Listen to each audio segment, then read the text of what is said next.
तुम सोचते बहुत हो और इसी सोच में खो गए हो।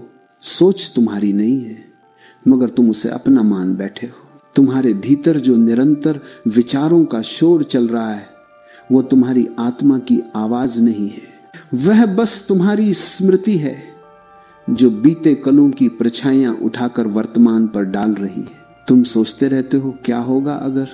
तुम्हारा मन भविष्य में भागता है जैसे कोई चोर भागता है पकड़े जाने से पहले, और जब तुम भविष्य में भागते हो तो वर्तमान खो जाता है। फिर तुम कहते हो मुझे शांति नहीं मिलती।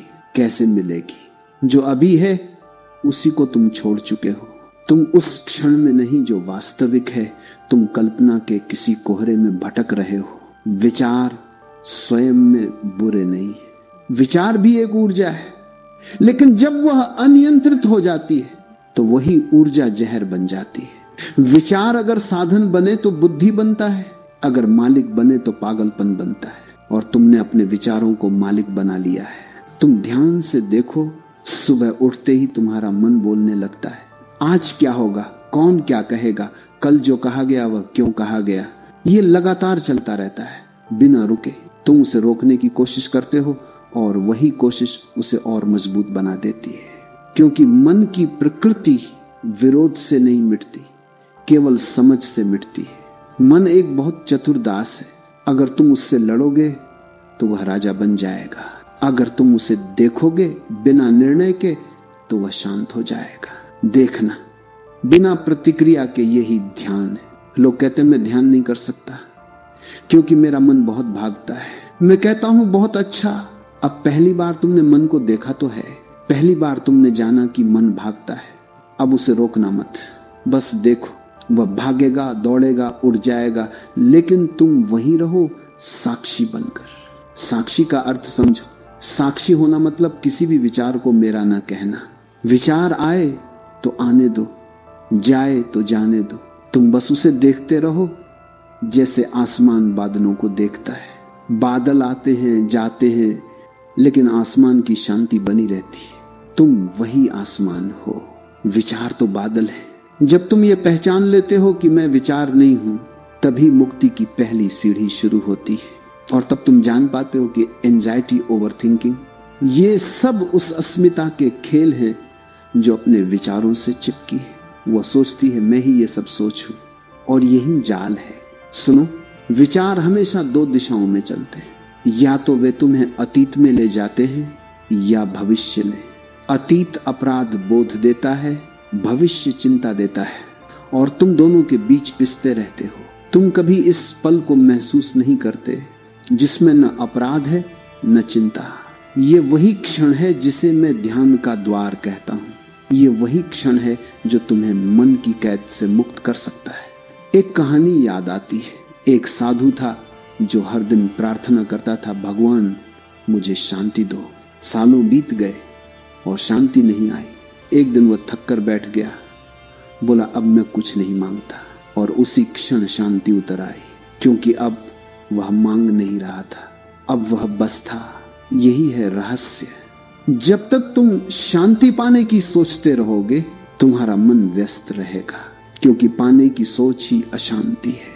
जहां पाने की कोशिश है वहां अहंकार है, जहां अहंकार है वहां तनाव है। शांति कभी प्रयास से नहीं आती, वह तो समर्पण से आती है। जब तुम अपने विचारों से कहते हो ठीक है, तुम जो करना चाहते हो करो, मैं बस देखूंगा, उस क्षण तुमने उन्हें अधिकार से मुक्त कर दिया। और जैसे ही तुमने छोड़ा, मन ने अपनी पकड़ खो दी। कभी कभी लोग पूछते हैं, ओशो अगर मैं सोचना बंद कर दूं तो मैं मूर्ख नहीं बन जाऊंगा? मैं कहता हूं नहीं, तुम पहली बार बुद्धिमान बनोगे, क्योंकि तब सोच तुम्हारी सेवा में होगी, तुम्हारी सत्ता में नहीं। ओवर थिंकिंग इसलिए होता है क्योंकि तुमने सोचना भूल गए हो। तुम्हें लगता है तुम सोच रहे हो, पर वास्तव में विचार तुम्हें सोच रहे हैं। तुम उनके मालिक नहीं, तुम उनके गुलाम हो गए हो। मन एक सुंदर औजार है, पर अगर वह तुम्हारे ऊपर सवार हो जाए तो वही औजार तुम्हें नष्ट कर देता है। ये ऐसे है जैसे कोई व्यक्ति कार चला रहा हो और अचानक ब्रेक व स्टीयरिंग खुद चलने लगे। अब वह कार तुम्हें ले जाएगी जहां उसे ले जाना है, और तुम कहोगे मैं बहुत परेशान हूं, बहुत चिंता में हूं। हाँ, क्योंकि तुमने स्टीयरिंग खो दी है।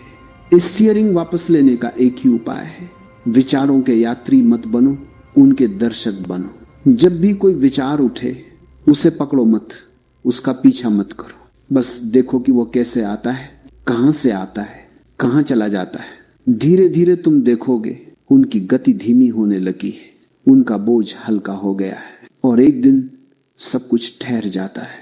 और उस ठहराव में तुम पहली बार स्वयं को देख पाते हो। वह जो देखता है वही तुम हो। जो देखा जा रहा है वह मन है, जो देखता है वह आत्मा है।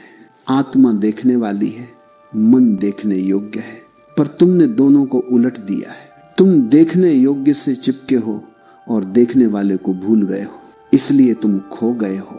अब समय है लौटने का, मन से आत्मा की ओर, विचार से शांति की ओर, शब्द से मौन की ओर, क्योंकि मौन ही वह औषधि है जो ओवरथिंकिंग और एंजाइटी दोनों को एक झटके में भस्म कर देती है। मौन कोई आवाज नहीं है, ये तुम्हारे भीतर का खालीपन है। लेकिन वह खालीपन मृत्यु नहीं, वह तो परम जीवन है। वह जगह है जहां कोई विचार नहीं, फिर भी सब कुछ है। वह जगह जहां कुछ भी नहीं, पर तुम्हें सब मिल जाता है। और वहां पहुंचने का रास्ता बहुत सरल है। विचारों को रोकना नहीं, बस उन्हें देखना सीखो। तुम सोचते हो कि तुम विचार करते हो, पर सच्चाई यह है तुम विचारों में डूबे हुए हो। विचार एक लत बन चुके हैं, जैसे शराबी शराब में खो जाता है। वो भी जानता है कि ये उसे नुकसान दे रहा है, लेकिन छोड़ नहीं पाता।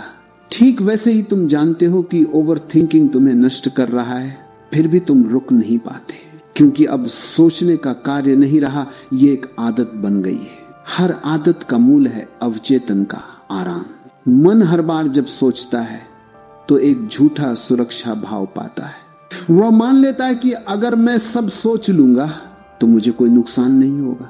यही भ्रम एंजाइटी का बीज है। मन सोचता है, सोचने से सब कुछ नियंत्रित किया जा सकता है, पर जीवन नियंत्रण नहीं, प्रवाह है।